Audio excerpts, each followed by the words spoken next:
इंसान बरसों से एलियन की तलाश कर रहे हैं। कभी उसकी तलाश के लिए दूरबीन की मदद ली जाती है तो कभी अंतरिक्ष में दूरबीन और यान भेजकर उसे तलाशा जाता है।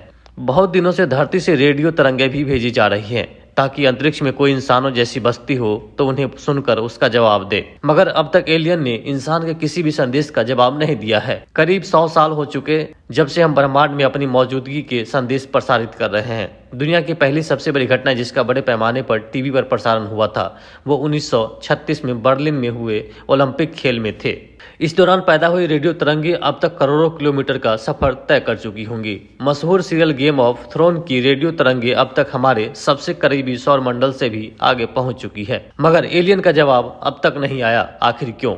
इसकी कई वजह हो सकती है। हो सकता है कि जैसा हम सोच रहे हो वैसे एलियन ब्रह्मांड में हो ही ना, उन तक अभी धरती से निकले रेडियो संदेश पहुंचे ही न हो। अंतरिक्ष में एलियन की तलाश में जुटी संस्था सेटी यानी सर्च फॉर एक्स्ट्रा, हमने एलियन के बहुत सारे रूप फिल्मों में देखे हैं, इसलिए उनकी एक खास तस्वीर हमारे जहन में बन गई है। मगर हो सकता है कि अगर उनका संदेश आए भी तो वो वैसे न हो जैसा हमने सोच रखा हो। बता दें सेटी पिछले 50 सालों से अंतरिक्ष में एलियन को ढूंढ रही है, अब तक कोई कामयाबी नहीं मिली है। सोसाट सलाह देते हैं कि हमें ब्रह्मांड में कहीं और एलियन तलाश करने की बजाय अपने भविष्य के बारे में सोचना चाहिए। स्टॉक के मुताबिक इंसान आज बनावटी दिमाग वाली मशीनें तैयार करने में जुटा है। ऐसे में अगर ब्रह्मांड में कहीं एलियन होंगे भी तो वो तरक्की के मामले में इंसान से काफी आगे निकल चुके होंगे।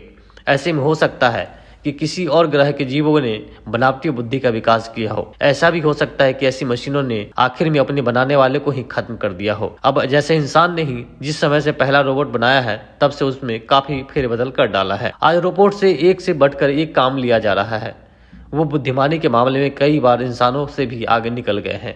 तो ऐसा भी हो सकता है कि आगे चलकर ये रोबोट इंसान के काबू से ही बाहर निकल जाए। पूर्व अंतरिक्ष यात्री और लेखक स्टुअर्ट क्लर्क कहते हैं कि अगर ये बनावटी दिमाग वाली मशीनें इतनी तेजी रफ्तार हो जाए कि इंसान का आदेश मानने से इनकार कर दे तो बहुत मुमकिन है कि आगे चलकर ये अपना राज कायम करने की कोशिश करे। ऐसी बहुत सी कल्पनाएं इंसान ने कर रखी है जिनकी मिसालें हम द टर्मिनेटर जैसी फिल्मों से लेकर बर्स्कर बुक्स तक में देख चुके हैं। वैसे कुछ लोग ये भी कहते हैं कि इंसान जैसी सोच वाली मशीनें बनाना करीब करीब नामुमकिन है। ऐसा होगा या नहीं आज तो कहना मुश्किल है, पर दिक्कत ये है कि मशीनी एलियंस को रहने के लिए पानी और हवा की जरूरत नहीं।